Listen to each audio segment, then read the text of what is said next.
Assalamualaikum warahmatullahi wabarakatuh. Bismillahirrahmanirrahim.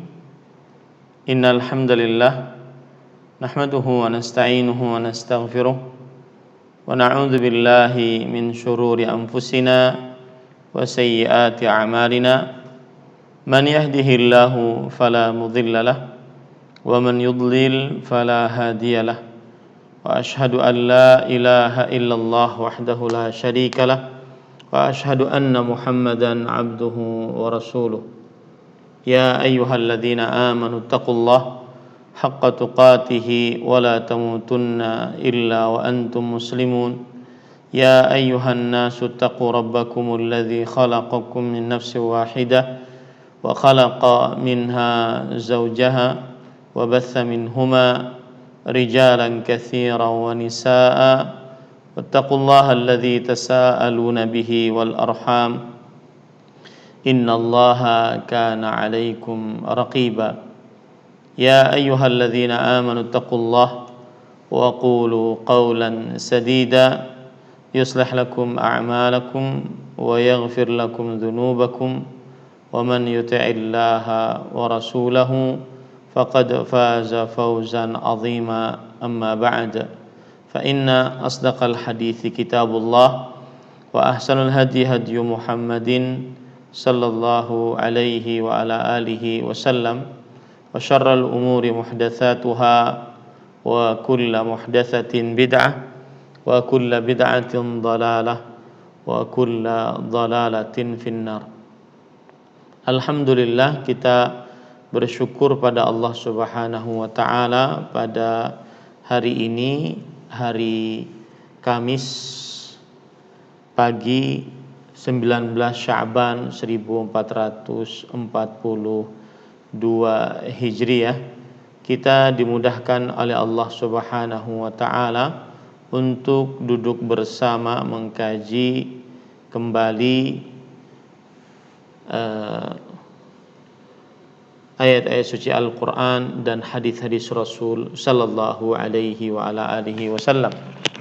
Salawat dan salam semoga selalu Allah berikan kepada Nabi kita Muhammad sallallahu alaihi wa ala alihi wasallam, pada keluarga beliau, para sahabat, serta orang-orang yang mengikuti beliau sampai hari kiamat kelak. Dengan nama-nama Allah yang husna dan sifat-sifatnya yang mulia, kita berdoa, Allahumma inna nas'aluka ilman nafi'an wa rizqan tayyiban wa amalan mutaqabbala. Wahai Allah, sesungguhnya kami mohon kepada Engkau ilmu yang bermanfaat, rezeki yang baik, dan amal yang diterima. Allahumma amin. Ahibati hafizakumullah, kaum muslimin yang saya cintai karena Allah, semoga Allah Subhanahu wa taala selalu menjaga kita. Pada kesempatan kali ini kita memasuki sebuah kajian Islam ilmiah, dan tema yang kita bahas yaitu muslimah dan puasa. Muslimah dan puasa. Dan materinya sudah saya berikan kepada Abu Umar agar di share di chat Zoom, ya, di chat Zoom. Taib. Yang pertama, kajian Islam intensif khusus muslimah seputar puasa dan Ramadan. A. Hal yang berkaitan dengan rumah, yaitu satu anak. Maka ibu-ibu, saudari-saudari muslimah yang dimuliakan oleh Allah Subhanahu wa taala, yang dimaksud dengan anak di sini adalah bahwa seorang wanita muslimah semestinya membiasakan anaknya untuk berpuasa Ramadan apabila anaknya sudah sanggup untuk berpuasa Ramadan, meskipun sang anak tersebut belum belum baligh, maka dibiasakan untuk berpuasa pada bulan Ramadhan. Hal ini berdasarkan beberapa kebiasaan para sahabat Nabi radhiyallahu anhum. Mereka membiasakan anak mereka untuk berpuasa wajib, baik itu puasa Ramadhan ataupun puasa yang lainnya. Sebagaimana hadis yang diriwayatkan oleh Rubai' binti Muawwidh radhiyallahu anha, bahwasanya beliau bercerita, fanahnu nasumuhu wa nusawwimu sibyanana, maka kami berpuasa pada hari Asyura yang waktu sebelum bulan Ramadhan, diwajibkan untuk berpuasa pada hari Asyura, yaitu tanggal 10 dari bulan Allah Al-Muharram, dan kami mempuasakan anak-anak kami. Kami mempuasakan anak-anak kami. Kemudian di dalam lafaz yang lain, wa nada'u lahumul lu'bata minal ihn, kami memberikan kepada mereka permainan dari kapas, fanadhhabu bihi ma'ana, dan kami membawa mainan tersebut, fa idza sa'aluna at-ta'am a'tainahumul lu'bah tulhihim hatta yutimmu shaumahum, maka apabila anak-anak tersebut meminta makanan kepada kami,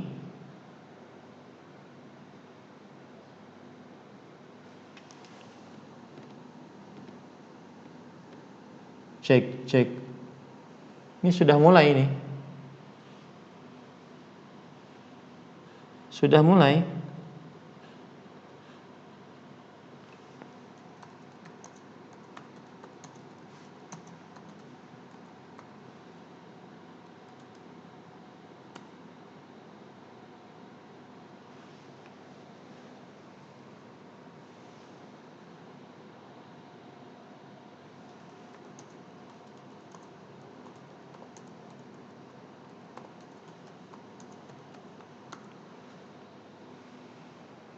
Baik. Saya sudah mulai. Abu Umar, mana suaranya? Sudah bisa diakses belum semuanya? Gimana Abu Umar bilang belum? Sudah dengar semuanya, Bu?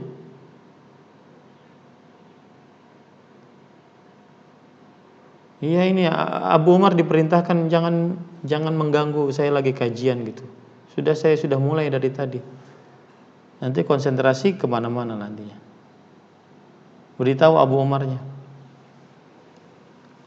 Taib, kita mulai. Kemudian apabila anak-anak tersebut meminta makanan kepada kami, maka kami berikan kepada mereka permainan yang melalaikan mereka dari kelaparan sampai mereka menyempurnakan puasa mereka. Hadis riwayat Bukhari dan Muslim.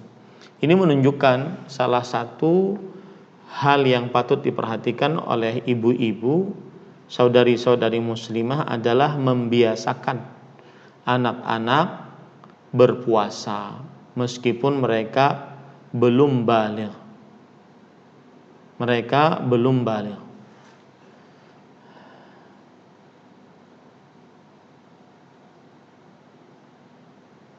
Ya sudah, Abu Umar jangan komen lagi. Abu Umar jangan komen lagi lewat WA, ganggu saya. Sudah cukup. Sekarang dengarkan kajian saja. Mohon diberitahu. Abu Umar nggak usah komen lagi di WA. Ya. Karena nanti mengganggu. Kalau sudah oke, sudah berarti dengarkan kajian saja. Ibu-ibu mohon diberitahu kepada Abu Umar. Taib. Kemudian pertanyaan selanjutnya yang berkaitan dengan permasalahan puasa adalah dan berkaitan dengan rumah, yaitu mencicipi makanan. Dan saya nasihatkan kepada ibu-ibu, saudari-saudari muslimah, masih untuk anak ini, yaitu apabila anak tersebut sudah baligh, maka orang tua bertanggung jawab untuk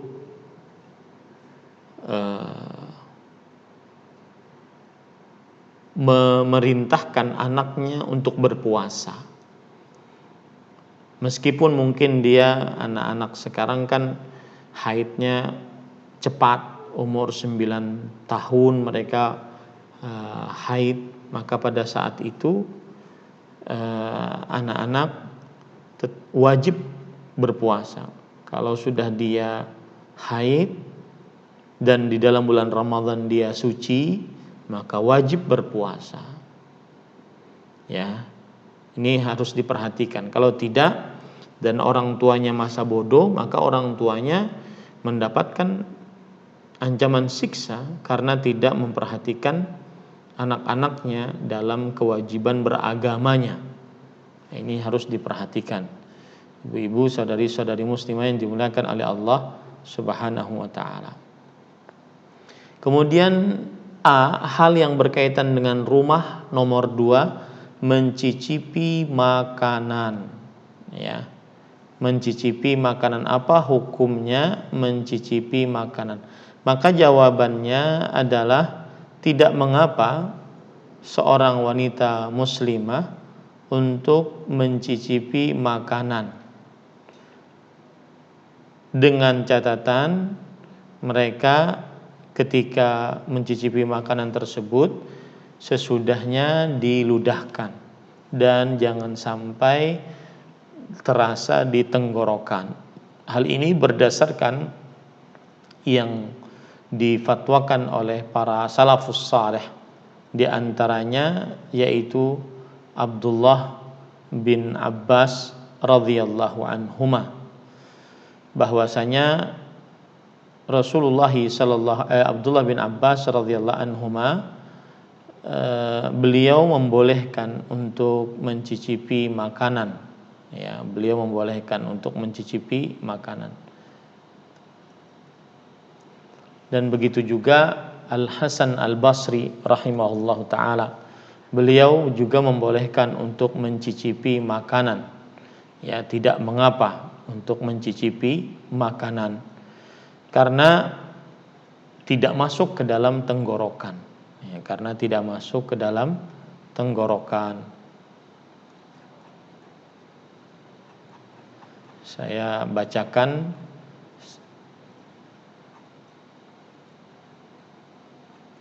untuk riwayat mencicipi makanan. Abdullah bin Abbas mengatakan sebagaimana hadis riwayat Bukhari, la ba'sa an tat'amal qidra awis syai, atau al-qadra awis syai.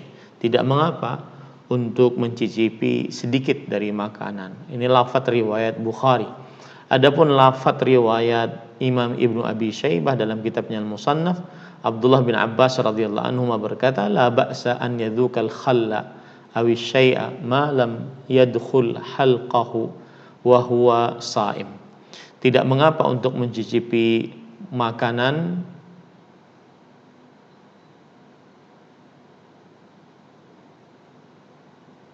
selama tidak masuk ke dalam tenggorokan, dalam keadaan dia berpuasa. Dalam keadaan dia berpuasa. Kemudian juga dalam lafaz yang lain dari Imam Ibnu Abi Syaibah, la ba'sa an yatata'ama as-saimu 'anil qadri. Tidak mengapa seseorang yang berpuasa mencicipi makanan dari panci. Artinya sedikit saja tidak mengapa. Kemudian dalam hadis yang diriwayatkan oleh Imam Ibnu Abi Syaibah dalam kitabnya Al-Musannaf, Imam Abdul Razzaq dalam kitabnya Al-Musannaf, dan Imam Al-Baihaqi. Al-Hasan Al-Basri rahimahullahu taala berkata, annahu kana la yara ba'san an yatata'ama as-sha'im al-'asala was-samna wa nahwahu thumma yamujjuhu. Bahwasanya Al-Hasan Al-Basri rahimahullah berpendapat tidak mengapa seorang yang berpuasa untuk mencicipi madu atau keju atau yang semisalnya kemudian dia meludahkannya. Begitu juga pendapat dari Urwah bin Zubair radhiyallahu anhu. Disebutkan dalam kitab Musannaf Ibnu Abi Syaibah bahwa annahu dzaqa 'asalan wa huwa sha'im. Bahwasanya beliau mencicipi madu dalam keadaan beliau sedang berpuasa. Kemudian ini juga pendapatnya Syekhul Islam Ibnu Taimiyah rahimahullahu taala, sebagaimana disebutkan di dalam kitab Al-Ikhtiyarat Al-Fiqhiyah, bahwa Syekhul Islam Ibnu Taimiyah rahimahullah berkata, wa amma idza dzaqa ta'aman wa lafadhahu aw wada'a fihi 'asalan wa majjahu fala ba'sa bihi lil hajah kal madmadah wal istinsyaq. Adapun jika dia mencicipi makanan kemudian dia meludahkannya, meledakkannya di mulutnya, kemudian dia mengeluarkannya, maka tidak mengapa untuk sebuah keperluan seperti orang berkumur-kumur dan memasukkan air ke hidung. Jadi ini tidak mengapa. Ya. Baik, permasalahan selanjutnya hal yang berkaitan dengan rumah. 3, siwak, krem, minyak tubuh, gosok gigi, minyak wangi. Maka jawabannya adalah tidak mengapa seseorang untuk bersiwak saat berpuasa. Ya, bersiwak saat berpuasa. Ini disebabkan beberapa dalil bahwasanya Rabi'ah melihat Rasulullah sallallahu alaihi wasallam beliau bersiwak saat berpuasa. Beliau bersiwak saat berpuasa. Ini tidak mengapa, ya. Beliau mengatakan, Amir bin Rabi'ah radhiyallahu anhu berkata, ra'aitun nabiyya sallallahu alaihi wasallam yastaku wa huwa sha'im ma la uhsi wa la a'ud. Aku pernah melihat Rasul sallallahu alaihi wasallam bersiwak dalam keadaan berpuasa dalam jumlah yang sangat banyak, tidak bisa aku hitung. Dan Imam Bukhari rahimahullah ta'ala di dalam kitab sahihnya, di dalam kitab puasa, beliau mengatakan babun siwakur rutabi wal yabisi lis-shaim. Bab boleh bersiwak yang basah ataupun yang kering untuk orang yang berpuasa. Maka bersiwak tidak mengapa dan tidak membatalkan puasa. Bersiwak tidak mengapa dan tidak membatalkan puasa. Kemudian juga diantaranya adalah bersiwak dengan menyikat gigi. Di sini disebutkan tadi apa? Krem, memakai krem. Krem tidak mengapa. Seseorang memakai krem pada tubuhnya, ya, walaupun itu wangi, ini tidak mengapa karena tidak masuk ke dalam tenggorokan. Begitu juga minyak tubuh, ya, disebut dengan body lotion, tidak mengapa juga. Gosok gigi sama hukumnya seperti bersiwak, ya, sama hukumnya seperti bersiwak. Akan tetapi orang yang berpuasa harus benar-benar berhati-hati, jangan sampai terasa di tenggorokan, ya. Kalau seandainya, kata para ulama di antaranya Imam Ibnu Baz rahimahullah, in ghalabahu syai'un min dzalik biduni qasd fala qada alaihi. Kalau seandainya masuk ke dalam di ke dalam tenggorokannya tanpa dia sengaja, maka tidak ada qadha atasnya. Artinya puasanya sah karena tanpa sengaja masuk ke dalam tenggorokan. Tetapi semestinya orang yang menggosok gigi saat berpuasa jangan terlalu dalam sehingga tidak terasa di tenggorokan. Kemudian tadi kita sebutkan yaitu minyak wangi. Maka tidak mengapa seseorang untuk memakai minyak wangi, ya.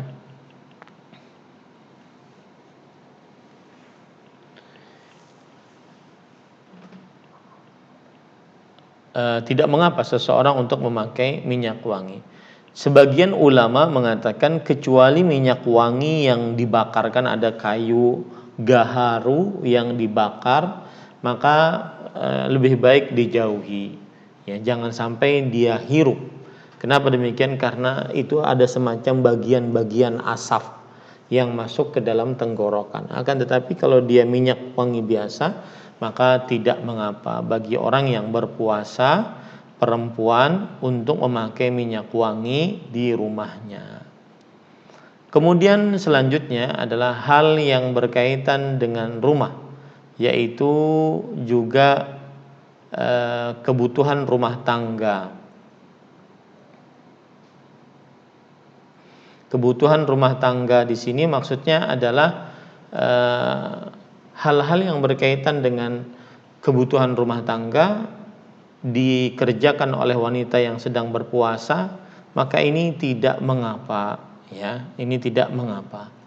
Hal-hal yang berkaitan dengan kebutuhan rumah tangga jika dikerjakan oleh orang yang sedang berpuasa dari perempuan, maka ini tidak mengapa. Kemudian termasuk di dalamnya juga adalah dari hal yang berkaitan dengan rumah, yaitu celak. Wanita muslimah saat berpuasa dia memakai celak, maka ini tidak mengapa, ya. Memakai celak diperbolehkan dan tidak membatalkan puasanya. Memakai celak diperbolehkan dan tidak membatalkan puasanya. Nah, kemudian B, hal yang berkaitan dengan taraweh nanti dulu, ya. Kita berkaitan dengan wanita hamil dan menyusui dulu. Atau biar tidak loncat-loncat kita B saja. Hal yang berkaitan dengan tarawih. 1, boleh mengerjakan tarawih di masjid. Hal ini berdasarkan keumuman hadis Rasul sallallahu alaihi wasallam yang berbunyi la tamna'u ima Allah masajidallah. Janganlah kalian larang hamba-hamba Allah yang perempuan untuk pergi ke masjid-masjid Allah Subhanahu wa taala. Hadis dari sahabat Nabi Abdullah bin Umar radhiyallahu anhuma. Yang kedua, minta izin untuk keluar rumah. Ya, minta izin untuk keluar rumah.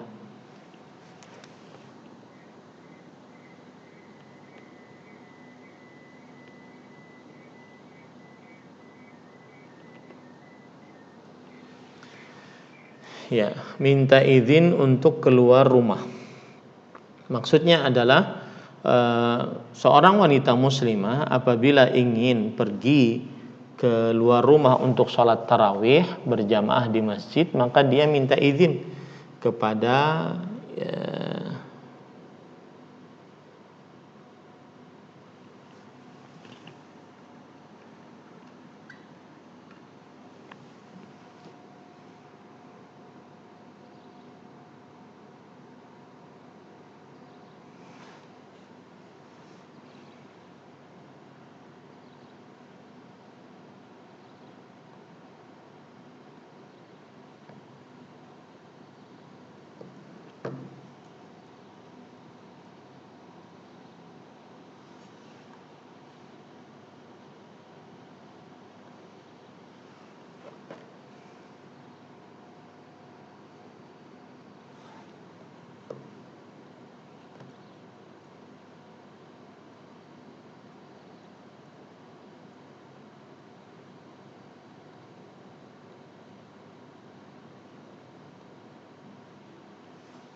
Baik. Kita lanjut lagi. Ibu-ibu saudari-saudari muslimah yang dimuliakan oleh Allah, sebagaimana hadis Rasul sallallahu alaihi wasallam, wala yakhruj min baitihi illa biizni zaujiha. Seorang perempuan muslimah tidak boleh keluar dari rumah suaminya kecuali dengan izin suaminya. Maka seorang wanita muslimah jika ingin sholat berjamaah tarawih di masjid wajib dengan izin suaminya. Kemudian yang ketiga, minta izin untuk sholat tarawih, ya, minta izin untuk sholat tarawih. Jadi di situ ada dua permintaan. Yang pertama minta izin keluar rumah, yang kedua untuk sholat tarawih. Kemudian yang keempat, sholat tarawih di rumah lebih utama bagi seorang perempuan muslimah. Sholat tarawih di rumah lebih utama bagi seorang perempuan muslimah. Hal ini berdasarkan hadis Rasul sallallahu alaihi wa ala alihi wasallam, yang mana ada seorang perempuan yang pergi berkata kepada Rasulullah sallallahu alaihi wa ala alihi wasallam.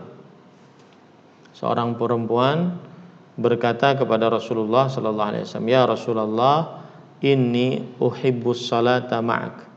Wahai Rasulullah sallallahu alaihi wasallam, aku sungguh suka salat bersama engkau.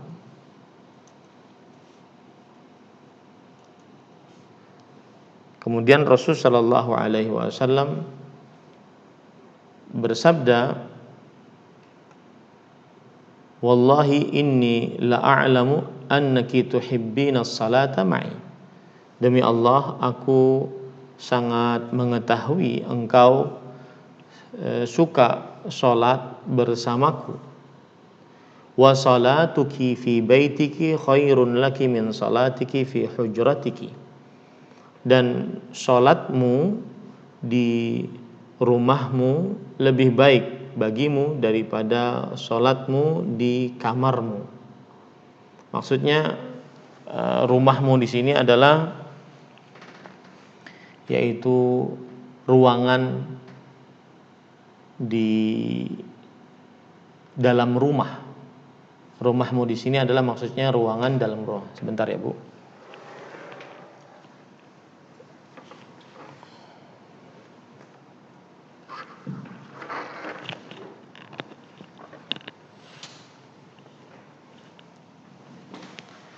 Rumahmu di sini maksudnya adalah ruangan di dalam rumah. Ruangan di dalam rumah, sholat di dalam rumah lebih baik daripada ruangan besar di dalam rumahmu. Wa salatuki fi hujratiki khairun min salatiki fi dariki. Dan sholatmu di dalam ruangan besar rumahmu lebih baik daripada sholatmu di tengah rumahmu. Wa salatuki fi dariki khairun laki min salatiki fi masjidi qaumiki. Dan salatmu di tengah rumahmu lebih baik daripada salatmu di masjid kaummu. Wa salatuki fi masjidi qaumiki khairun laki min salatiki fi masjidi. Dan salatmu di masjid kampungmu lebih baik daripada salatmu di masjidku, yaitu Masjid Nabawi di sini. Kemudian Rasulullah sallallahu alaihi wasallam memerintahkan agar perempuan tersebut membangun tempat sholat di dalam rumahnya masing-masing. Ini menunjukkan bahwasanya sholatnya seorang perempuan di rumah lebih utama dibandingkan sholatnya di dalam masjidnya. Nah, kemudian yang kelima, hal yang berkaitan dengan tarawih, wejangan tentang sholat tarawih bagi muslimah. Maksudnya sholat wanita muslimah di masjid ketika dia tarawih di masjid bersama kaum muslimin, hendaknya dalam keadaan menutup auratnya dan tidak menimbulkan fitnah, godaan bagi laki-laki yang bukan mahramnya, dan tidak memakai minyak wangi. Ya, jangan sampai sholat tarawihnya menjadikan dia membawa godaan bagi laki-laki yang bukan mahramnya, Kemudian hal yang berkaitan dengan, dan Rasul Shallallahu Alaihi Wasallam bersabda tentang wanita yang bertabarruj ketika keluar. Allah Subhanahu Wa Taala berfirman tentang wanita yang bertabarruj ketika keluar rumah, yaitu firman-Nya berbunyi, waqarna fi buyutikunna wala tabarrajna tabarrujal jahiliyatil ula, dan hendaklah kalian diam di rumah kalian, wahai para perempuan, dan janganlah kalian berdandan di hadapan laki-laki yang bukan mahram sebagaimana wanita jahiliyah berdandan. Hal ini disebutkan oleh Allah Subhanahu wa taala dalam surat Al-Ahzab ayat 33. Dan yang terlarang dari berdandannya seorang perempuan di hadapan laki-laki yang bukan mahram, yaitu memakai minyak wangi, kemudian menampakkan aurat, kemudian menampakkan kecantikan, perhiasan, kemolekan tubuh. Ini semuanya terlarang di dalam syariat Islam bagi perempuan apabila mereka pergi keluar rumah untuk sholat tarawih. Nah, kemudian selanjutnya, ibu-ibu, saudari-saudari muslimah, hal yang berkaitan dengan tarawih yang keenam, kesalahan dalam tarawih bagi muslimah. Kesalahannya yang sudah saya sebutkan tadi, yaitu seorang wanita muslimah hendaknya dia menjauhi hal-hal yang dilarang dalam agama saat keluar rumah. Hal-hal yang dilarang dalam agama saat keluar rumah, seperti memakai minyak wangi, sebagaimana hadis Rasul sallallahu alaihi wasallam, ayyuma imra'atin ista'tarat famarrat ala qaumin liyajidu rihaha fahiya zaniyah.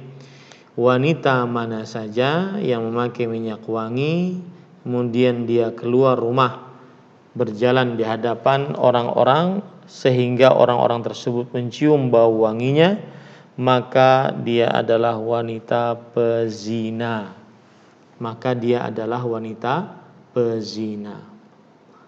Kemudian juga yang terlarang adalah memperlihatkan perhiasannya, sebagaimana ayat Al-Quran dalam surah An-Nur, wala yubdina zinatahunna.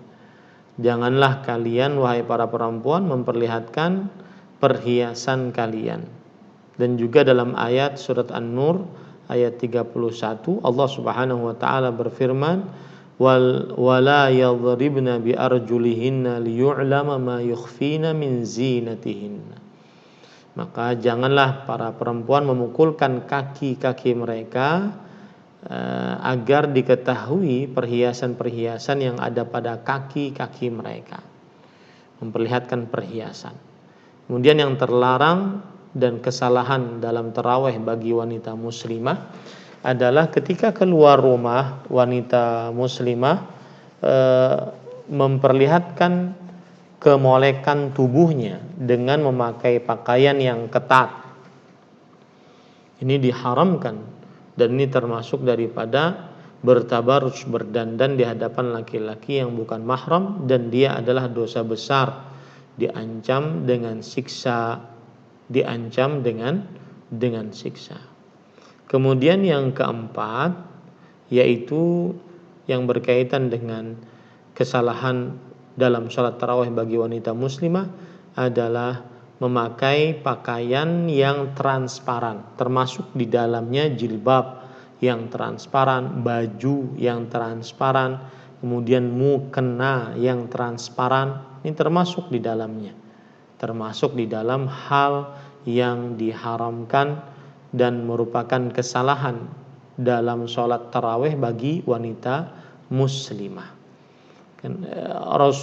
Aisyah radhiyallahu anha pernah melihat keponakannya memakai khimar, kain penutup kepala, kain penutup rambut. Maka kemudian kain tersebut tipis, lalu diambil oleh Aisyah radhiyallahu anha dan dirobek kain tersebut. Ya, kemudian Aisyah radhiyallahu anha mengatakan, apakah engkau tidak mengetahui ayat yang Allah Subhanahu wa taala turunkan dalam surat An-Nur? Maksudnya yaitu wala yubdina zinatahunna. Janganlah wanita-wanita memperlihatkan perhiasan mereka, kecantikan mereka, kemolekan tubuh mereka dan semisalnya. Taib. Sekarang C, hal yang berkaitan dengan puasa wanita hamil dan menyusui. Hal yang berkaitan dengan puasa wanita hamil dan menyusui.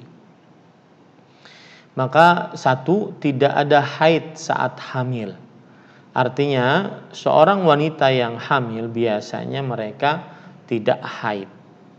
Maka pada saat itu wanita hamil tetap disyariatkan untuk berpuasa jika sanggup.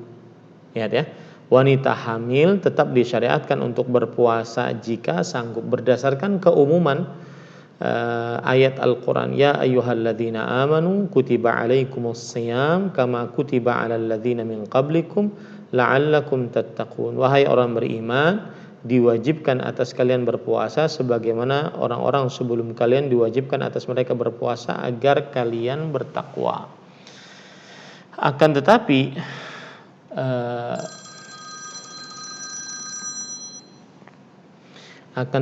wanita yang wanita yang hamil apabila dia tidak haid, maka dia nomor 2 boleh berbuka puasa bagi wanita hamil dan menyusui kalau tidak sanggup.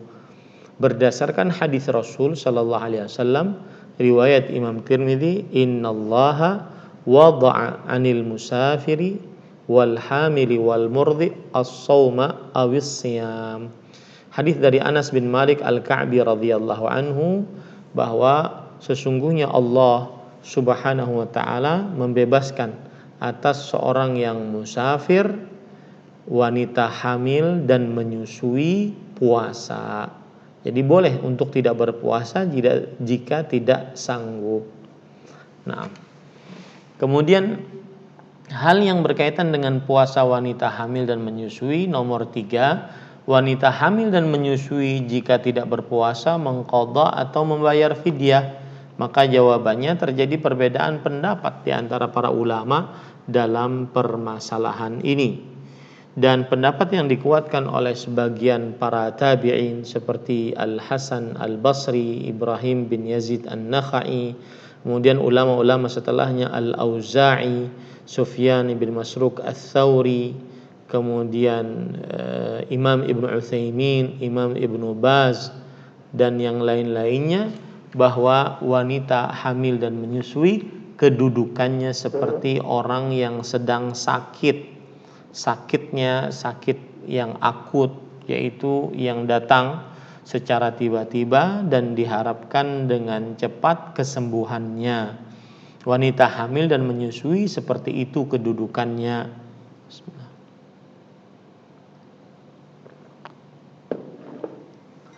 Yaitu siapa yang sakit seperti ini dan dia tidak sanggup untuk berpuasa, maka dia boleh mengqadha. Ya, dia mengqadha, bukan boleh. Dia mengqadha puasanya. Kalau seandainya ada pertanyaan, tahun ini hamil, kemudian tahun depan menyusui, tahun depannya lagi hamil lagi, tahun depannya lagi hamil lagi dan menyusui lagi dan seterusnya. Kapan mengqadhanya? Maka jawabannya adalah Asal hukum perempuan hamil dan menyusui sebenarnya berpuasa, tetap disyariatkan untuk berpuasa. Bahkan secara kedokteran pun bagi beberapa perempuan yang kuat maka tidak mengapa bagi anaknya, bayinya untuk berpuasa, tidak mempengaruhi pertumbuhan bayi dan janinnya saat dia berpuasa, dan itu juga dilakukan oleh keluarga saya, ya istri saya, maka beliau saat hamil tetap berpuasa, saat menyusui tetap berpuasa. Alhamdulillah tidak ada kurang satu apapun dari anak tersebut. Artinya salah satu solusinya adalah saat hamil dan menyusui tetap berpuasa.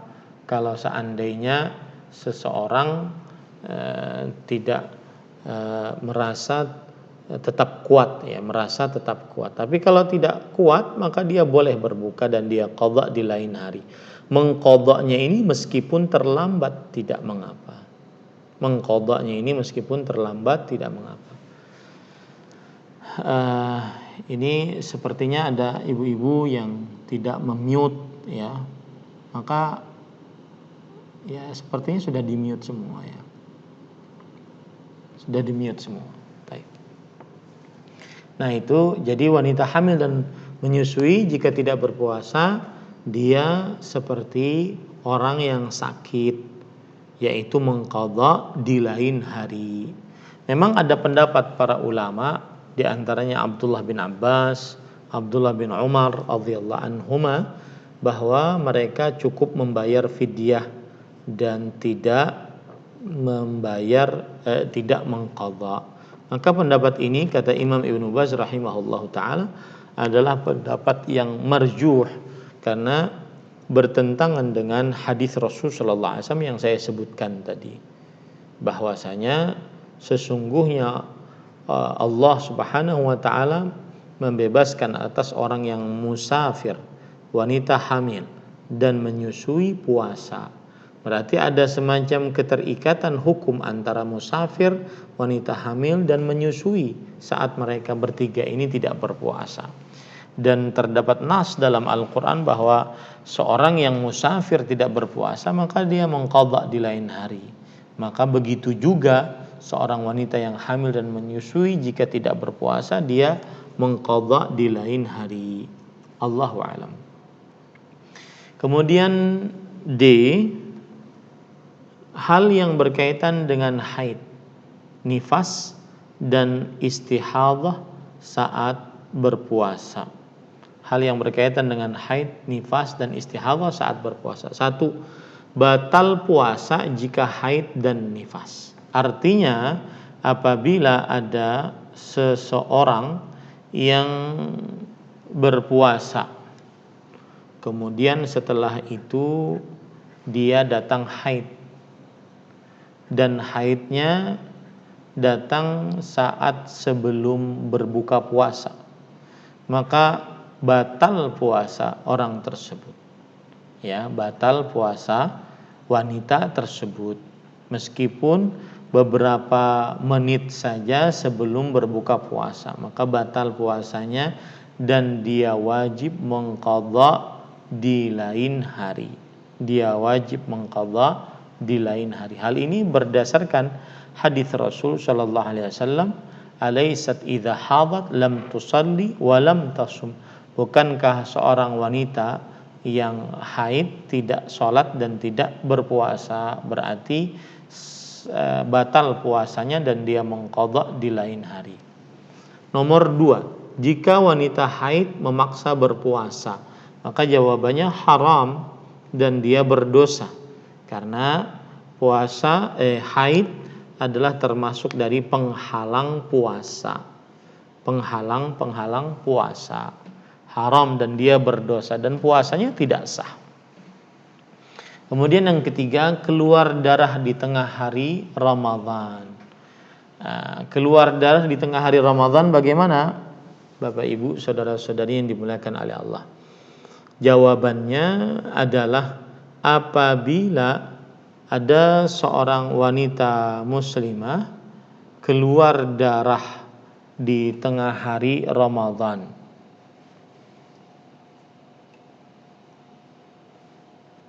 maka berarti batal puasanya dan wajib dia mengqadha di lain hari. Dan diperbolehkan bagi dia untuk makan, minum, dan melakukan hal-hal lainnya yang membatalkan puasa. Artinya boleh dia melakukan apa saja yang terlarang saat berpuasa, karena berarti dia tidak termasuk orang yang diwajibkan untuk berpuasa. Ya, dia termasuk orang yang tidak diwajibkan untuk berpuasa. Nah, yang keempat, wajib menahan saat batal karena haid atau nifas. Maksudnya apabila seseorang wanita di tengah hari bulan Ramadan, dia dari pagi hari sudah berpuasa, kemudian di tengah hari dia haid atau nifas, maka bagaimana? Jawabannya adalah dia batal puasanya dan tidak menahan, karena dia bukan orang yang diwajibkan lagi untuk berpuasa pada saat itu. Dia batal puasanya dan tidak menahan, sebagaimana wanita yang haid lainnya. Hal ini berdasarkan keumuman, alaysat idza hadat lam tusalli wa lam tasum. Bukankah wanita jika dia haid tidak sholat dan tidak puasa? Yang kelima, jika matahari terbenam dan terlihat darah. Artinya ketika matahari terbenam kemudian terlihat darah, apakah batal puasanya atau tidak? Maka jawabannya, kalau seandainya mataharinya terbenam, berarti sudah masuk waktu berbuka, dan berarti puasanya hari itu sah. Ya, puasanya hari itu sah asalkan mataharinya sudah terbenam. Berdasarkan keumuman ayat tsumma atimmus shiyama ilal lail, maka sempurnakanlah puasa sampai malam. Sampai malam yang dimaksud adalah yaitu seseorang berpuasa sampai terbenam matahari, ya, sampai terbenam matahari. Jadi puasanya hari itu sah, ya. Kalau seandainya dia melihat haid atau nifasnya saat terbenam matahari, puasanya sah. Yang keenam, jika suci sesaat sebelum adzan subuh. Jika suci sesaat sebelum adzan subuh, maka jawabannya adalah puasanya sah. Kalau seandainya dia suci, tidak keluar darah lagi sebelum adzan subuh, meskipun ketika adzan subuh dia belum mandi untuk mengangkat hadas besar dari haidnya, ya, maka tetap saja dia jika suci sebelum adzan subuh sah puasanya. Hal ini berdasarkan dianalogikan, diqiyaskan dengan Nabi Muhammad SAW yang beliau itu mendapati adzan subuh dalam keadaan diri beliau junub. Mendapati adzan subuh dalam keadaan diri beliau junub. Karena Rasulullah SAW yudrikuhul fajru fi Ramadan wa huwa junub min ghairi ihtilamin. Adalah Rasulullah sallallahu alaihi wasallam mendapati adzan subuh dalam keadaan junub, ya, di dalam bulan Ramadan. Junubnya bukan karena mimpi, artinya karena bersetubuh dengan istrinya. Maka kemudian beliau mandi dan sholat subuh dan sah puasanya. Begitu juga wanita yang haid yang sucinya sebelum adzan subuh, maka berarti dia mandi setelah adzan subuh, kemudian dia sholat dan dia berpuasa dan sah puasanya. Wallahu alam. Kemudian selanjutnya yang ketujuh, tidak boleh mengakhirkan mandi besar. Maksudnya tidak boleh mengakhirkan mandi besar adalah jangan sampai seorang wanita muslimah mengakhirkan mandi besar sehingga terlambat sholat subuhnya atau terlambat sholat maghribnya. Kalau memang sudah bersih, maka disegerakan untuk mandi besar agar tidak terlambat sholat subuhnya atau sholat maghribnya. Wallahu a'lam. Yang kedelapan, jika wanita baru pertama kali haid. Apa maksudnya ini? Jika wanita baru pertama kali haid, maka dia pada saat itu berarti sudah menjadi wanita yang baligh. Dan wanita yang baligh diwajibkan atasnya berpuasa. Setelah dia nanti suci sepekan atau lebih sedikit, maka dia wajib untuk berpuasa. Taib. Pertanyaan timbul, apabila di siang hari Ramadan dia haid di siang hari Ramadan, apakah dia menahan makan dan minum? Kalau seandainya dia haid sedangkan dia sebelumnya belum pernah haid, artinya ini anak perempuan pertama kali haid, maka jawabannya dia berarti sudah termasuk orang yang baligh, dan wanita yang haid tidak diwajibkan untuk berpuasa dan dia mengqadha di lain hari, tetapi dia masih boleh makan, minum dan seterusnya. Ya, karena dia adalah wanita yang sedang haid. Wallahu alam. Yang kesembilan, merasa keluar darah dan belum melihatnya. Ini yang menjadi ukuran adalah keluar darahnya. Kadang-kadang kan ada perasaan dari perempuan keluar darah dan belum terlihat darahnya. Maka yang menjadi ukuran adalah keluar darahnya. Dan itulah hukum haid. Selama ada darah, maka berarti dia haid dan darahnya dikenal, yaitu hitam, baunya menyengat. Ya, hitam pekat, baunya menyengat. Nah, kemudian selanjutnya yang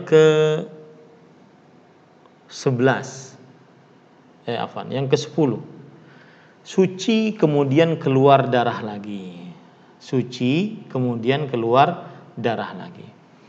Maka orang yang seperti ini dilihat apabila seorang wanita muslimah dia suci dan dirinya benar-benar suci.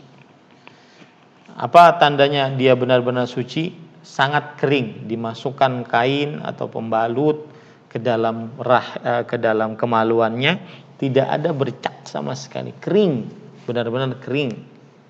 Maka pada saat itu berarti dia suci. Dan darah yang keluar setelahnya itu adalah darah istihadah. Baik itu darahnya merah, baik itu darahnya keruh, baik itu darahnya kekuning-kuningan, maka itu adalah darah istihadah kalau dia benar-benar suci. Tanda yang kedua kalau dia benar-benar suci adalah yaitu dia keluar qissatal baydha, lendir putih.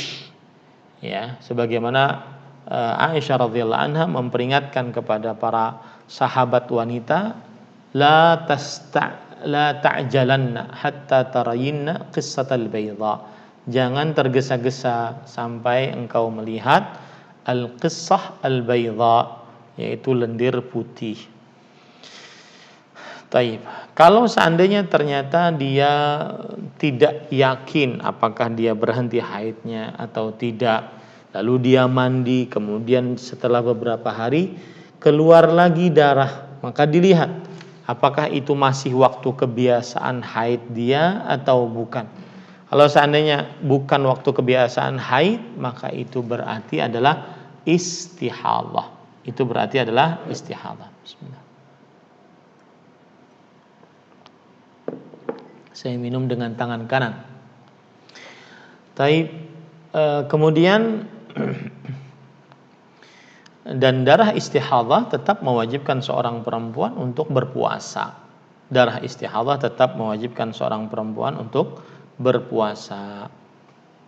Nah,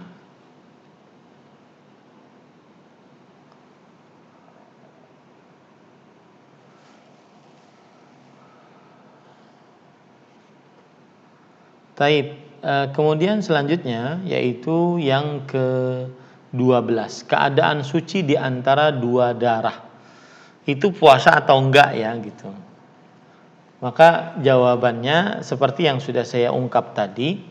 Misalkan ada orang mempunyai kebiasaan haid dari tanggal 1 sampai tanggal 7, dan pengalaman keluarga saya ya, bahwasanya yang lebih tepat untuk menentukan tanggalan haid adalah tanggalan dari bulan Qamariyah, yaitu tahun Hijriyah.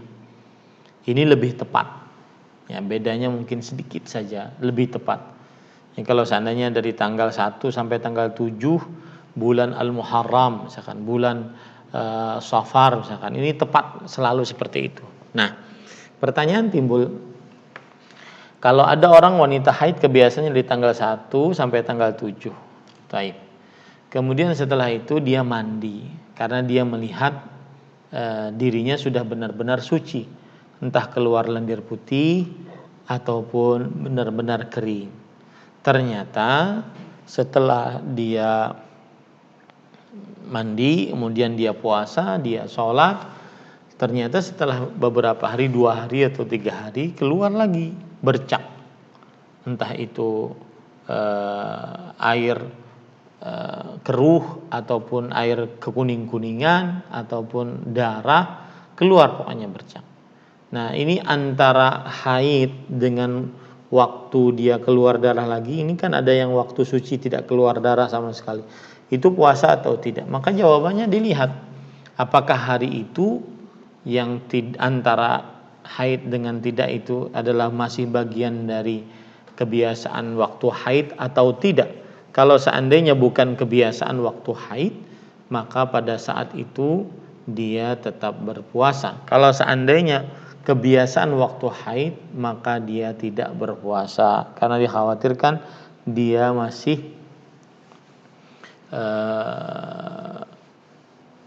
termasuk daripada waktu kebiasaan haid. Termasuk daripada waktu kebiasaan haid. Nah, yang ke-13, suci sebelum 40 hari bagi wanita nifas. Maka jawabannya adalah seorang wanita yang nifas, batasan jarak ataupun masa nifas itu terjadi khilaf di antara para ulama rahimahumullahu ta'ala. Ada yang mengatakan bahwasanya batasan wanita nifas itu 40 hari, dan ini adalah mazhab Hanafi, Hambali, dan pendapat yang dipilih oleh Imam Ibnu Abdul Bar dari mazhab Maliki. Kemudian pendapat yang condong kepadanya Imam Asy-Syaukani, dan ini adalah pendapatnya panitia tetap untuk fatwa dan riset ilmiah, dan ini adalah pendapatnya kebanyakan para ulama rahimahumullah ta'ala, yaitu batasan nifas 40 hari. Hal ini berdasarkan hadis yang diriwayatkan oleh Imam Abu Dawud, Tirmidzi, Ibnu Majah, Imam Ahmad dan yang lainnya dari Ummu Salamah radhiyallahu anha. Beliau bercerita, "Kanatin nufasa'u tajlisu ala ahdi Rasulillah sallallahu alaihi wasallam 40 yawman wa 40 lailah." Adalah para wanita-wanita yang nifas, mereka duduk beristirahat pada zaman Rasul sallallahu alaihi wasallam selama 40 hari 40 malam. Kemudian ini ijma' para ulama, ijma' para sahabat sebagaimana yang dinukilkan oleh Imam At-Tirmidzi rahimahullah. Beliau mengatakan, ajma'a ahlul ilm min ashabin nabi sallallahu alaihi wasallam wa man ba'dahum ala anna an-nufasa tad'u as-salata 40 yawman illa an yarat tuhra qabla dhalik fataghtasil wa tusalli. Para ulama bersepakat dari para sahabat Nabi radhiyallahu anhu dan ulama-ulama setelah mereka bahwa para wanita nifas meninggalkan salat selama 40 hari, kecuali dia melihat kesucian sebelum 40 hari tersebut. Maka kemudian dia mandi, menghilangkan hadas besarnya, lalu dia sholat. Begitu juga Imam Ibnu Abdul Bar menukilkan akan ijma ini, bahwasanya batasan paling maksimal bagi wanita yang nifas adalah 40 hari. Adapun untuk batasan paling minimal, maka tidak ada batasan paling minimal dengan kesepakatan mazhab fikih yang 4, mazhab Hanafi, Maliki, Syafi'i. Tidak ada batasan, ya. Tidak ada batasan untuk minimal waktu nifas, dan juga mazhab Hambali. Dan disebutkan tentang ijma akan hal ini, tidak ada batasan untuk minimal waktu nifas. Nah, berarti kalau begitu suci sebelum 40 hari bagi wanita nifas. Maka kalau seandainya dia memang benar-benar melihat kesucian sebagaimana sudah kita sebutkan tadi, yaitu benar-benar kering, melihat lendir putih, maka pada saat itu dia suci. Dan ketika dia suci wajib untuk berpuasa. 14. Memakai obat penahan haid. Maka jawabannya, ibu-ibu, saudari-saudari yang dimuliakan oleh Allah Subhanahu wa taala, untuk memakai obat penahan haid ketika berpuasa diperbolehkan dengan beberapa syarat. Syarat yang pertama adalah dengan izin suami. Ya, dengan izin suami. Syarat yang kedua yaitu dengan konsultasi dan kebolehan dari ahli medis. Karena ada perempuan-perempuan yang tidak cocok untuk meminum obat penahan haid.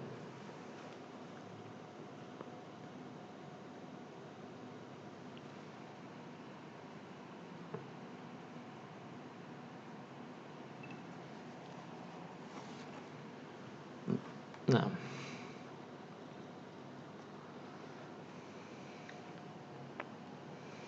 kemudian selanjutnya yaitu seorang wanita yang ingin menahan haid, apakah kalau ditanyakan mana yang lebih utama, apakah dia meminum pil menahan haid ataukah dia tidak meminumnya? Maka yang lebih utama adalah dia tidak meminumnya, karena haid adalah salah satu kebiasaan wanita yang apabila dirubah kebiasaan tersebut, maka siklus keluarnya darah tersebut pun akan berubah. Dan ini yang menyebabkan banyak permasalahan di tengah para wanita tentang haidnya, karena banyak minum-minum yang aneh-aneh dan bermacam-macam.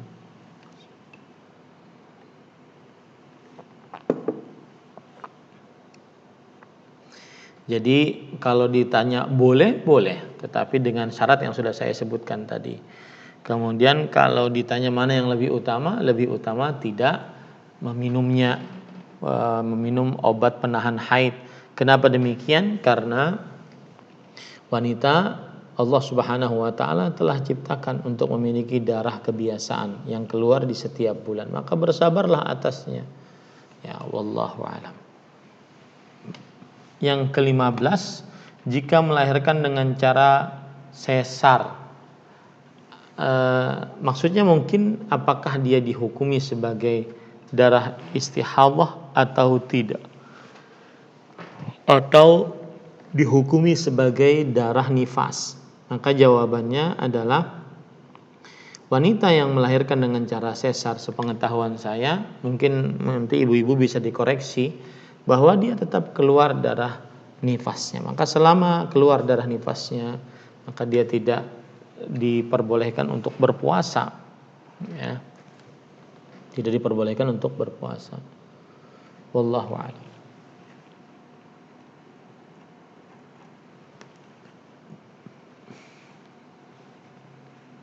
Nah, kemudian selanjutnya yaitu berkaitan dengan masih darah haid.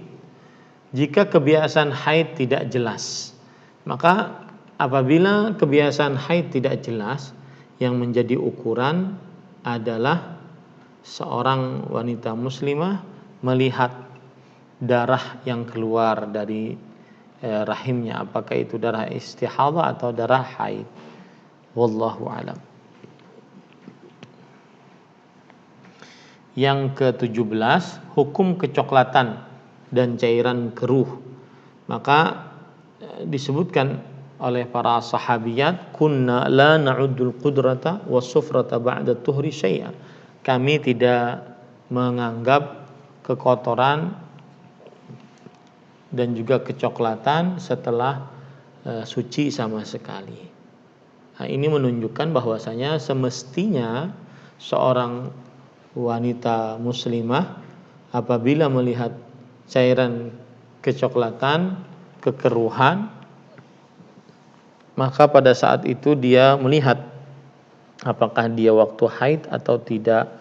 Kalau waktu haid dan dia mempunyai kebiasaan haid, berarti dia haid. Kalau tidak, maka berarti istihadhah.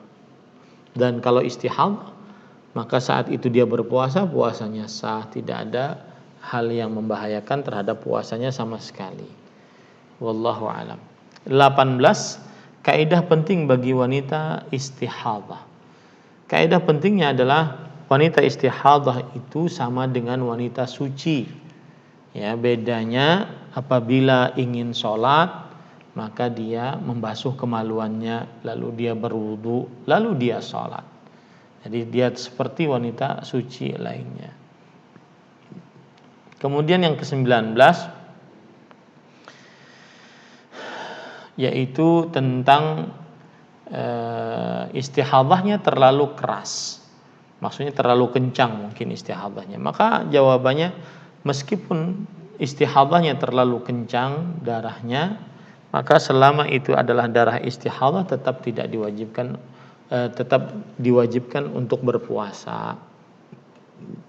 Kemudian yang ke-20, wanita istihadhah berwudu setiap hendak sholat. Ya, ini terjadi perbedaan pendapat di antara para ulama tentang hukum wudu bagi wanita istihadhah. Hukum wudu bagi wanita istihadhah di setiap sholatnya. Maka jawabannya, para ikhwan yang dirahmati oleh Allah Subhanahu wa taala, tidak disyaratkan bagi wanita istihadhah untuk berwudu di setiap sholatnya. Hal ini mazhab Maliki dan mazhab Zahiri, dan ini adalah pendapat sebagian ulama salafus saleh, di antaranya yaitu Rabi'ah, Ikrimah, Ayyub dan sekelompok lainnya. Tetapi dianjurkan mereka yang istihadhah untuk berwudu di setiap sholat. Dianjurkan saja, tidak wajib ataupun tidak ditekankan perintahnya.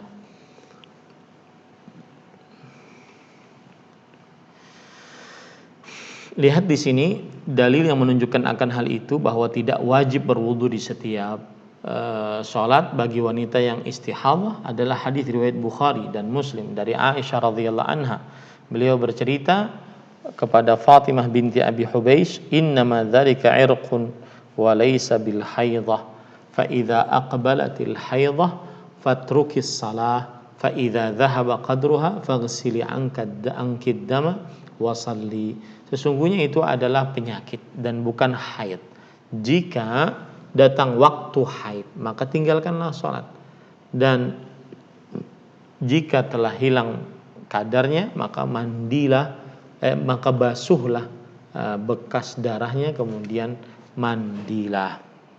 Lihat di situ Rasulullah SAW tidak menyebutkan tentang wudu bagi wanita yang istihadhah. Jadi tidak ada kewajiban wanita istihadhah untuk berwudu di setiap sholat. Wallahu alam. Alhamdulillah, selesai yang berkaitan dengan hal-hal yang berkaitan dengan haid, nifas dan istihadhah wanita saat Ramadan. Saya lanjutkan ya Bu. Hal yang berkaitan dengan mengqadha puasa bagi wanita muslimah.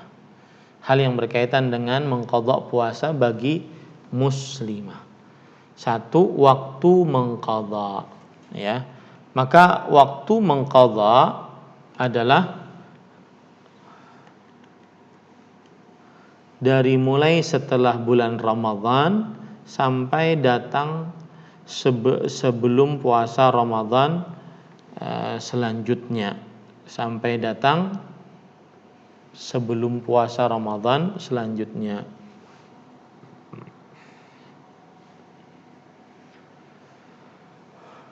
Jangan sampai seseorang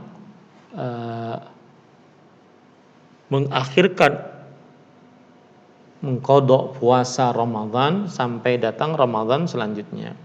Hal ini berdasarkan hadis riwayat Muslim dan Imam Bukhari dari Aisyah radhiyallahu anha. Beliau bercerita, "Kana yakunu alayya shaumu min Ramadan." Aku mempunyai hutang puasa dari bulan Ramadan. Fama astati'u an aqdiyahu illa fi Sya'ban. Aku tidak sanggup untuk mengqadhanya kecuali di bulan Sya'ban. Artinya 1 bulan ke depan bulan Ramadan, ya. Wa dzalika limakani Rasulullah sallallahu alaihi wasallam. Hal itu disebabkan karena kedudukan Rasul sallallahu alaihi wasallam di hadapanku. Artinya aku melayani Rasulullah sallallahu alaihi wasallam.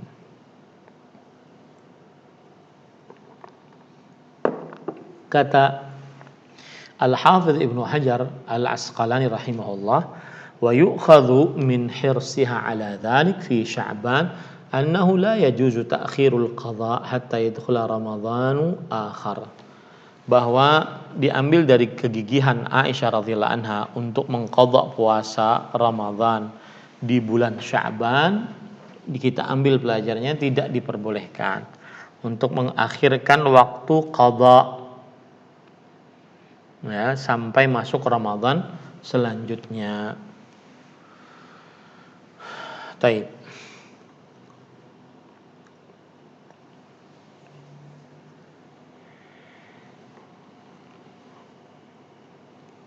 Apabila ada orang yang mengakhirkan waktu puasa qadha Ramadan sampai datang Ramadan selanjutnya, maka terjadi khilaf di antara para ulama.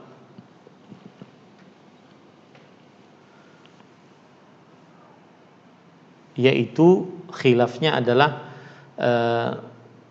ada yang mengatakan mengqadha dan membayar fidyah, dan ada yang mengatakan mengqadha saja. Imam Bukhari kemudian Imam Ibrahim bin Yazid An-Nakhai mengatakan baik dia tidak bermudah-mudah meninggalkan puasa Ramadan ataupun dia semangat, maka pada saat itu dia hanya wajib mengqadha saja, tidak ada membayar fidyah. Ya, karena Allah yang berfirman seperti itu, fa'iddatun min ayyamin ukhar. Maka hendaklah diganti di lain hari. Tidak ada pembayaran fidyah, ya, belum ada. Meskipun pembayaran fidyah itu bagi siapa yang melalaikan qadha Ramadan sampai datang Ramadan selanjutnya, itu adalah sebuah kewajiban, tetapi tidak ada dalilnya maka tidak bisa diwajibkan. Wallahu a'lam. 2. Disyaratkan berurutan. Artinya apabila ada wanita muslimah yang ingin mengqadha puasa Ramadannya, apakah disyaratkan berurutan? Maka tidak ada pensyaratan berurutan. Yang penting dia mengqadha puasa Ramadan, ya, sebelum datang Ramadan selanjutnya. Yang ketiga, darah sebelum melahirkan. Ini sebenarnya masuk ke dalam poin yang tadi. Darah sebelum melahirkan apakah membatalkan puasa atau tidak? Maka jawabannya iya, membatalkan puasa, karena ini ya dianggap sebagai darah nifas, dan darah nifas sama dengan darah haid. 4. Fidyah bagi yang mengakhirkan mengqadha puasa Ramadan. Maka sebagaimana sudah kita sebutkan tadi, pendapat yang lebih kuat adalah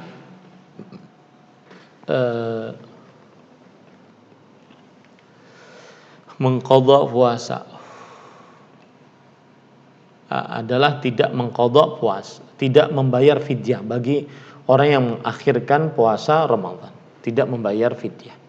Dalam artian, kalau seandainya nih Ramadan kemarin dia punya hutang, sampai datang Ramadan sekarang dia belum bayar hutangnya, hutang puasanya, maka pada saat itu tidak ada qadha atas yang terakhir ini. Tidak ada fidyah maksud saya atas yang terakhir ini. Yang ada cuma ada qadha saja. Ya, ada qadha saja. Nah, yang kelima, tidak ada fidyah jika maksudnya apabila seseorang mengqadha puasa Ramadan, mempunyai hutang puasa Ramadan, maka dia wajib mengqadhanya apabila dia tidak berpuasa karena sakit atau berpuasa karena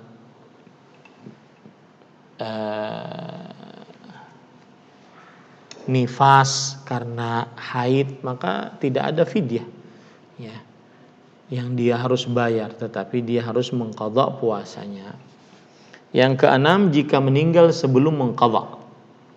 Jika meninggal sebelum mengqadha, maka jawabannya adalah berarti dia punya hutang puasa. Dan Allah Rasulullah SAW bersabda, dainullah haqqu an yuqdha.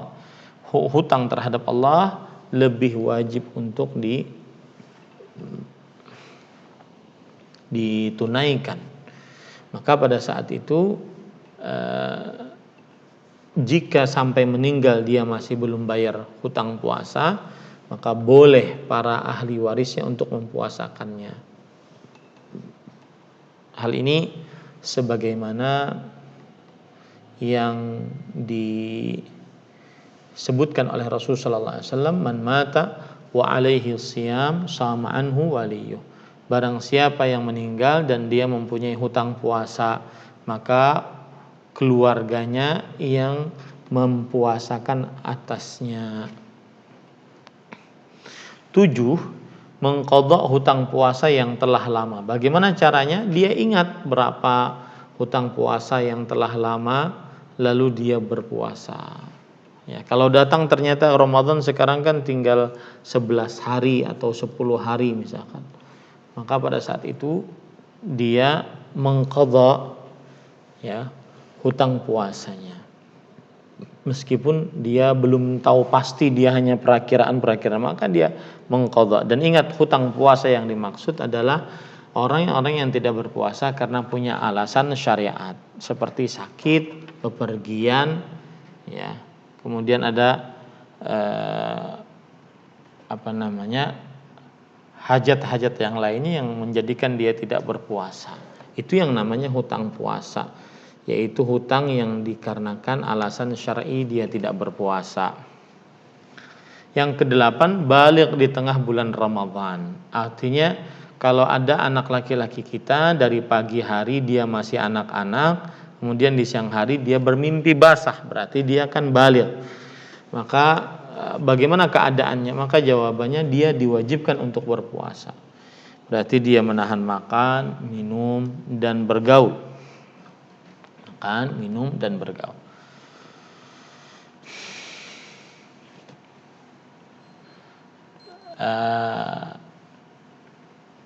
Kalau seandainya dia menahan makan, minum, dan bergaul. Baik. Kalau seandainya dan dia tidak wajib mengqadha hari itu. Dia tidak wajib mengqadha hari itu. Artinya kalau dia balik di tengah bulan Ramadan, dia tidak wajib mengqadha hari tersebut ataupun hari-hari sebelumnya. Wallahu a'lam. Sedikit lagi ya Bu, F dan G. Saya lanjutkan atau mau pertanyaan Bu? Ibu-ibu, lanjutkan atau mau pertanyaan?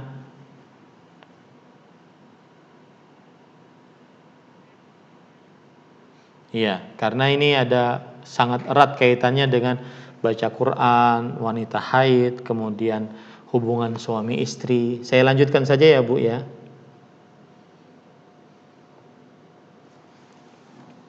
Iya. Ya, saya lanjutkan. Taib F, hal yang berkaitan dengan bacaan Al-Qur'an. Membaca Al-Qur'an saat haid. Maka jawabannya pendapat yang lebih kuat, dikuatkan sebagian ulama adalah diperbolehkan wanita haid untuk membaca Al-Qur'an asalkan tidak memegang mushaf. Ya, tidak memegang mushaf. Yang terlarang adalah memegang mushafnya. Karena Rasulullah SAW bersabda, la yamassu hadzal qur'ana illa tahir. Tidak ada yang memegang mushaf kecuali seorang yang suci. Tidak ada yang memegang mushaf kecuali seorang yang suci. Maka pada saat itu tidak diperbolehkan wanita haid untuk memegang mushaf. Adapun membaca Al-Qur'an saat haid, maka tidak ada dalil yang sahih dan rinci melarang wanita haid untuk membaca Al-Qur'an. Nah, kemudian selanjutnya yang kedua, memegang Al-Qur'an saat haid. Ini sudah saya sebutkan tadi. Yang ketiga, mendengar bacaan Al-Qur'an saat haid. Boleh saja seorang wanita muslimah mendengarkan bacaan Al-Qur'an saat haid, ya. Yaitu seperti di handphone, di televisi, di media sosial, mendengarkan bacaan Al-Qur'an saat haid tidak mengapa, ya. Yang tidak diperbolehkan adalah memegang mushaf. Kemudian membaca buku agama, ini tidak mengapa. Meskipun di dalam buku agama tersebut ada ayat-ayat Al-Qur'an, ada hadis-hadis Rasul, maka tidak terlarang wanita haid untuk memegang itu. Yang terlarang adalah memegang mushaf, yaitu yang 100% Al-Qur'annya tidak ada sama sekali tulisan-tulisan atau terjemahan-terjemahan atau tafsiran-tafsiran. Ini namanya mushaf, ya. Tapi kalau boleh saya tambahkan, mungkin pertanyaan selanjutnya yaitu yang berkaitan dengan wanita haid adalah membaca Al-Qur'an melalui gadget. Membaca Al-Qur'an melalui gadget. Maka jawabannya yaitu gadget bukan al-mushaf, bukan Al-Qur'an, tetapi dia adalah alat yang dimasuki di dalamnya gambar-gambar Al-Qur'an. Maka pada saat itu dia tidak mengapa dipegang bagi wanita yang haid, ya, untuk membaca Al-Qur'an mungkin dalam bulan Ramadan. Ini tidak mengapa. Wallahu a'lam. Kemudian pertanyaan selanjutnya yaitu G, hal yang berkaitan dengan hubungan suami istri saat Ramadan. 1, boleh berjimak di malam hari. Hal ini berdasarkan surah Al-Baqarah ayat 187. Uhilla lakum lailatas siyamir rafathu ila nisaikum. Dihalalkan bagi kalian berpuasa pada malam puasa. Saya ulangi, dihalalkan bagi kalian berbuat jima pada malam puasa. Boleh ini, ya, di malam hari diperbolehkan. Mau di awal malam, di pertengahan malam, di akhir malam diperbolehkan. 2, tidak boleh berkata rafath. Rafath adalah hal yang berkaitan dengan jima. Jadi saat berpuasa hendaknya dia menahan diri untuk berkata-kata yang berkaitan dengan persetubuhan lelaki dengan perempuan di atas ranjang. Segala macam yang berkaitan dengan itu maka dijauhi, ya, tidak diperbolehkan untuk dikatakan. Kemudian juga rafath adalah berkaitan dengan syahwat kepada lawan jenis. Kalau dari perempuan kepada laki-laki, menceritakan bentuk tubuhnya, menceritakan ketampanannya, menceritakan kekuatannya berhubungan badan, menceritakan kemaluannya. Nah, ini tidak diperbolehkan. Ini namanya berbuat rafath atau berkata rafath. Diharamkan dan bisa mengurangi pahala puasa Ramadan. Yang ketiga, boleh mencumbu istri. Boleh mencumbu istri sebagaimana Rasulullah sallallahu alaihi wasallam, beliau saat berpuasa beliau mencium dan mencumbu istrinya. Dalam hadis riwayat Bukhari dan Muslim dari Aisyah radhiyallahu anha, beliau bercerita, anna Rasulullah sallallahu alaihi wasallam kana yuqabbiluha wa huwa shaim. Adalah Rasulullah sallallahu alaihi wasallam mencium Aisyah dalam keadaan beliau sedang berpuasa. Kemudian juga dalam hadis yang lain, karena Rasulullah SAW yuqabbilu fi syahri shaum, adalah Rasul sallallahu alaihi wasallam mencium saat puasa, saat bulan puasa. Dalam lafaz yang lain, karena Nabi sallallahu alaihi wasallam yuqabbilu fi Ramadan wa huwa shaim. Adalah Nabi Muhammad sallallahu alaihi wasallam beliau mencumbu istri di dalam bulan Ramadan saat beliau sedang berpuasa. Ini menunjukkan bahwasanya mencumbu istri tidak mengapa, asalkan dia tahan terhadap syahwatnya. Karena yang namanya puasa harus menahan syahwat. Yada'u syahwatahu wa ta'amahu min ajli. Dia meninggalkan syahwatnya dan makanannya karenaku, ya. Artinya dia tidak diperbolehkan untuk melampiaskan syahwatnya saat berpuasa. Kemudian yang keempat, berjima tapi belum yakin terbit fajar. Maka jawabannya al aslu baqa makan ala makan. Asal hukumnya tetap, yaitu tetap malam selama belum ada keyakinan bahwa dia siang. Maka pada saat itu berjimanya tidak membatalkan puasanya karena dia belum yakin terbit fajar. Mungkin dia belum terdengar azan fajarnya, belum terlihat fajarnya menyingsing, maka pada saat itu dia masih diperbolehkan dan sah puasanya. Yang kelima, berbuka dengan makan lalu berjima. Berbuka dengan makan lalu berjima, maka jawabannya boleh saja, ya. Atau berbuka dengan berjima, boleh saja, tidak mengapa. Mungkin dia pengantin baru, ya, tidak tahan. Tetapi ingat bahwa waktu sholat maghrib sedikit, maka jangan sampai terlambat. Yang keenam, keluar mani tanpa memasukkan. Maka jawabannya adalah keluar mani tanpa memasukkan ini termasuk daripada permasalahan-permasalahan seputar puasa, ya.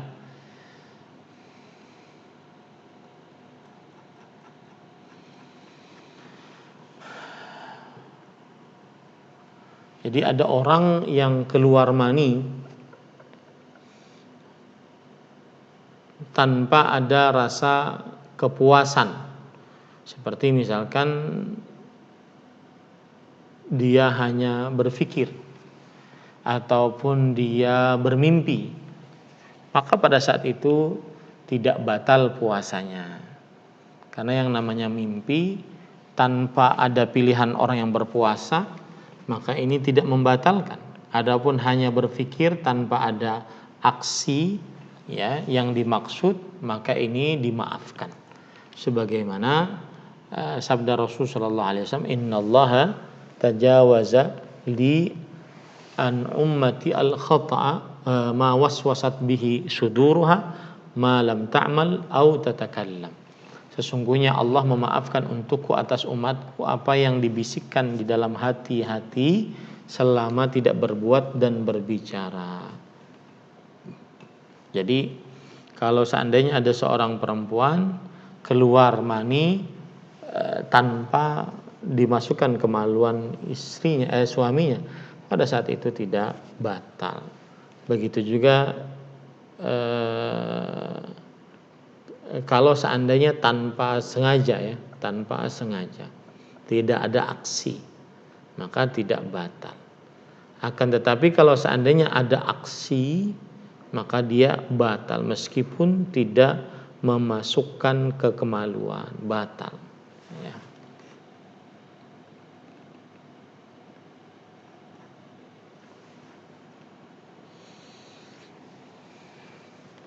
Seperti orang misalkan melakukan masturbasi, onani, baik laki-laki ataupun perempuan.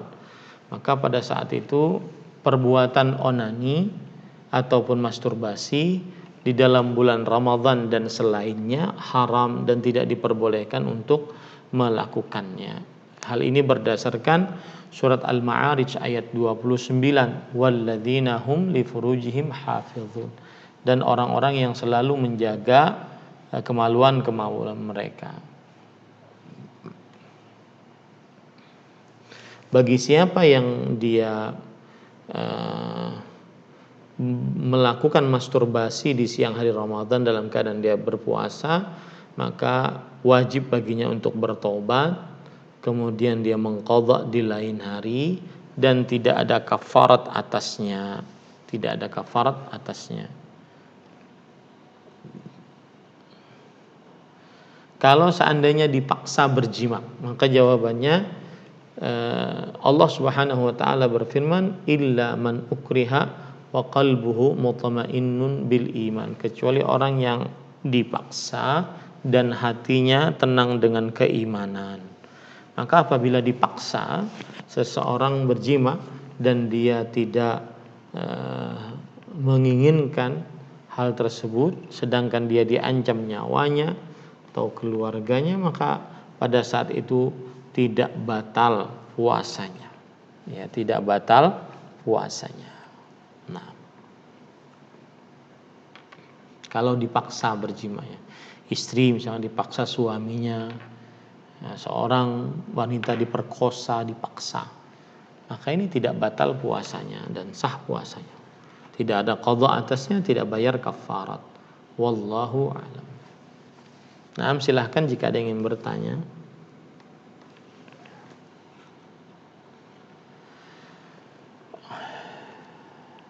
Silahkan.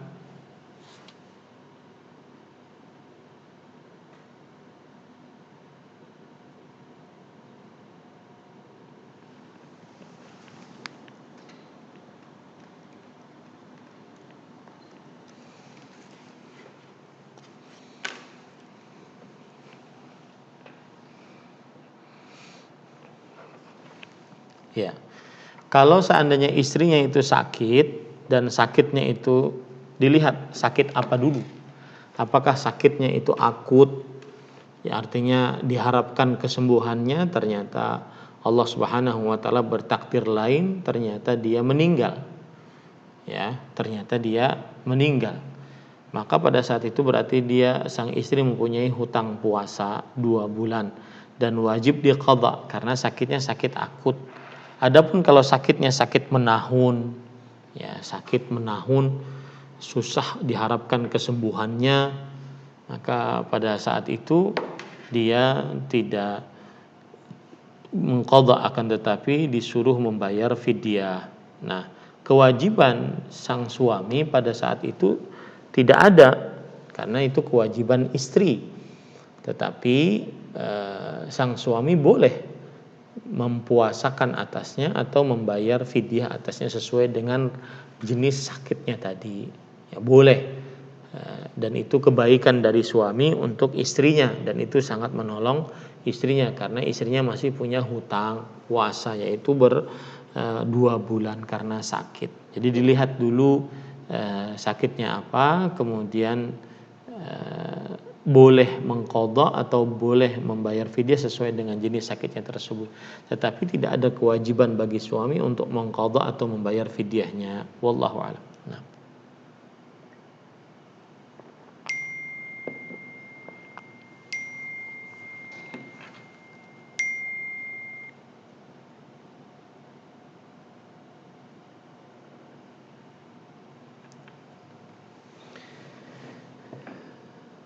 Coba ulangi pertanyaannya.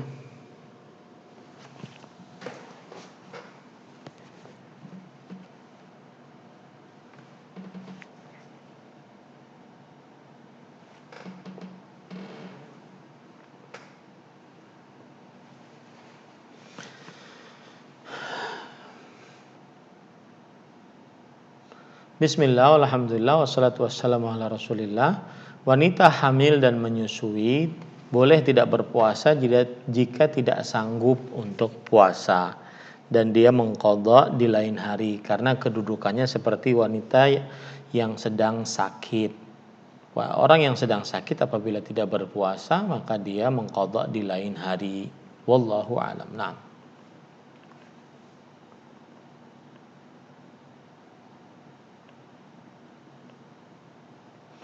Jawabannya adalah wallahu alam, ini perlu ditanyakan kepada ahli-ahli fatwa, akan tetapi tidak membatalkan puasa apabila yang dimasukkan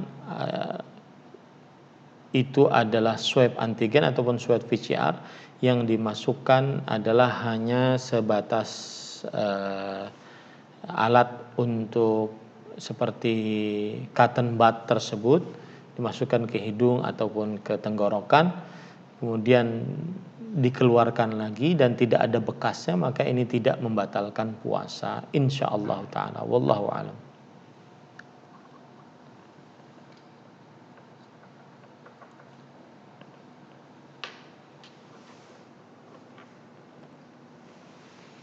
Jawabannya boleh, ya, tidak mengapa. Kalau seandainya memakai alas atau pakai sarung tangan tidak mengapa. Yang jelas jangan memegang langsung berdasarkan larangan Rasulullah SAW, la yamassu hadzal qur'ana illa tahir. Tidak ada yang memegang Quran ini kecuali orang yang suci. Wallahu a'lam. Na'am.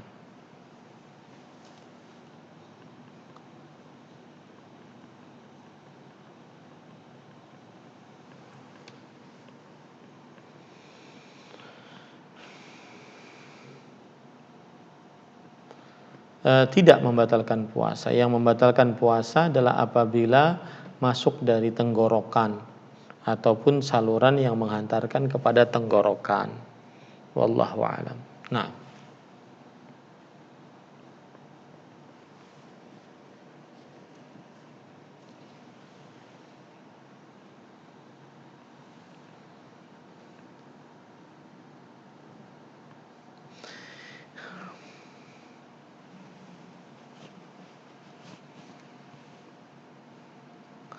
bismillah walhamdulillah wassalatu wassalamu ala rasulillah.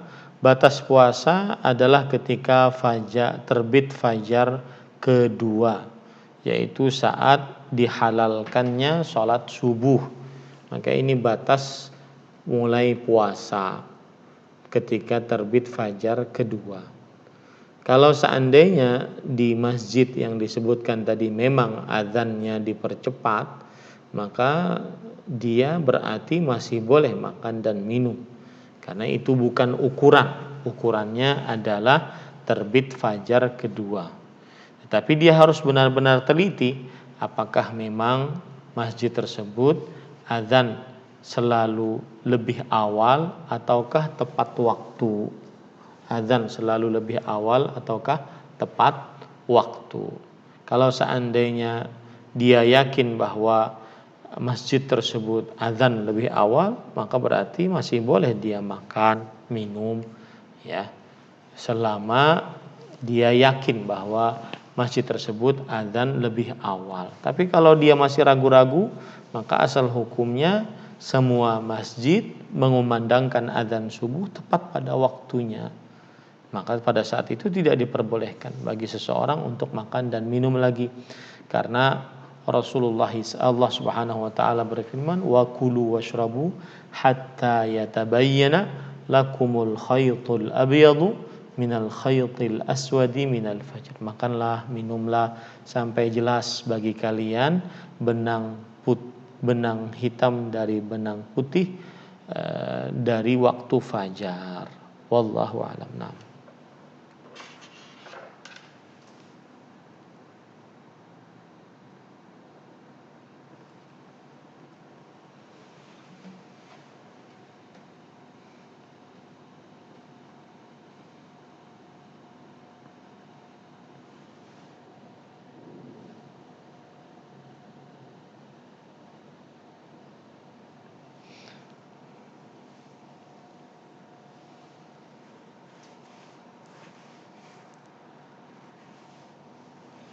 bayar fidyah bagi orang tua yang sudah renta, apalagi sampai mempunyai penyakit yang menahun, kronis, maka pada saat itu dia membayar fidyah dan dia boleh makan dan minum sebagaimana yang terjadi kepada Anas bin Malik radhiyallahu anhu. Beliau lamma kabura aftara aman au amain. Beliau ketika sudah tua, beliau tidak berpuasa setahun atau 2 tahun. Kemudian beliau memberi makan kepada orang miskin sebagai gantinya setiap harinya. Beliau panggil 30 orang untuk beliau beri makan. Dan beliau tidak berpuasa. Dan ini tidak berdosa. Ya, jadi jangan dipaksakan umur sudah 60-an tahun dan tidak sanggup puasa. Dan manusia berbeda-beda. Ya, manusia berbeda-beda. Ada yang memang dia sanggup berpuasa meskipun umurnya 70-an, ada yang tidak sanggup, ada yang sakit-sakitan, ada yang sehat. Maka pada saat itu dilihat, jangan sampai dia membahayakan dirinya sendiri.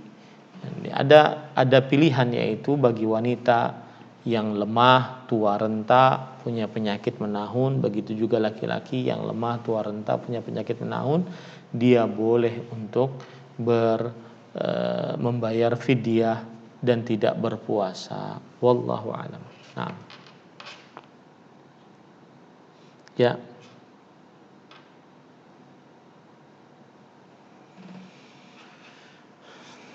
Bismillah, walhamdulillah, wassalatu wassalamu ala rasulillah. Ada hadis yang berbunyi la taqaddamu ramadhana bi shaumi yaumin wala yaumain illa rajulun yasumu sauman falyasumhu. Janganlah sekalian mendahului berpuasa Ramadan dengan berpuasa sehari atau 2 hari sebelumnya, kecuali seseorang yang mempunyai kebiasaan berpuasa, maka boleh dia berpuasa. Seperti orang mempunyai kebiasaan puasa hari Senin atau hari Kamis, sedangkan hari Senin itu sehari sebelum Ramadan atau 2 hari sebelum Ramadan, maka pada saat itu boleh saja dia berpuasa berdasarkan hadis tadi. Yang tidak diperbolehkan adalah yang tidak mempunyai kebiasaan puasa Senin Kamis ataupun puasa Daud, maka pada saat itu dia tidak diperbolehkan untuk mendahului puasa Ramadan dengan puasa sehari atau 2 hari sebelumnya. Wallahu a'lam. Nah. Cukup sudah?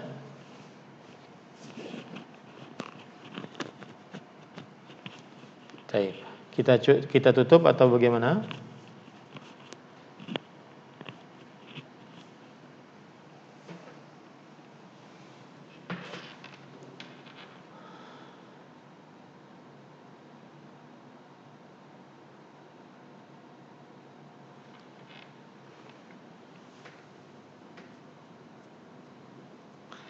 Ya, yang jelas anak yang belum baligh maka tetap disyariatkan untuk diajak berpuasa, tetapi sesuai dengan kemampuannya.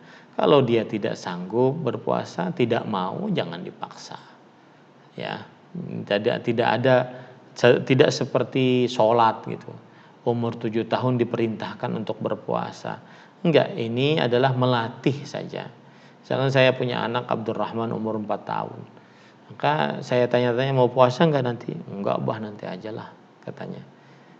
Maka kita tidak usah memaksanya karena memang tidak diwajibkan. Kalau dia sanggup dan mau, maka kita ajak dia untuk berpuasa. Jadi kalau seandainya belum waktunya, jangan dipaksa. Ya, jangan dipaksa. Jangan memaksakan sesuatu yang memang tidak diwajibkan oleh Allah Subhanahu wa taala. Wallahu a'lam. Naam.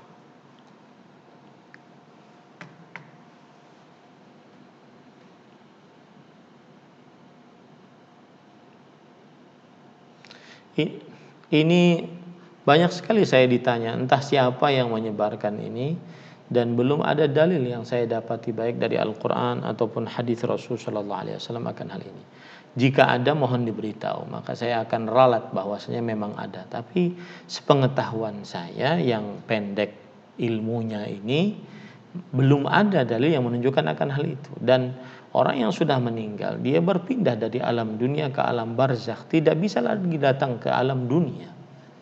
Tidak bisa lagi datang ke alam dunia. Ya, wallahu alam. Nah, cukup ya.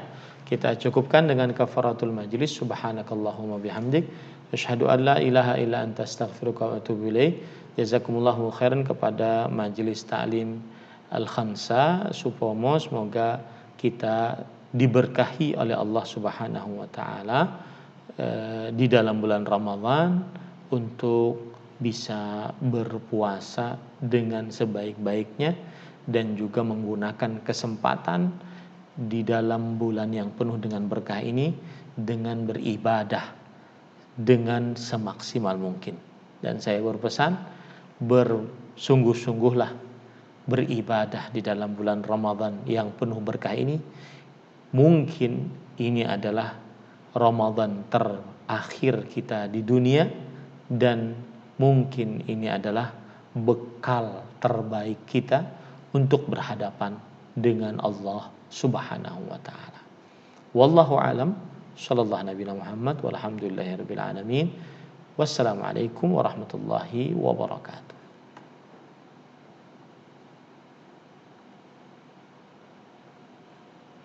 Jazakallah khair Bu. Terima kasih banyak. Ya, enggak apa-apa.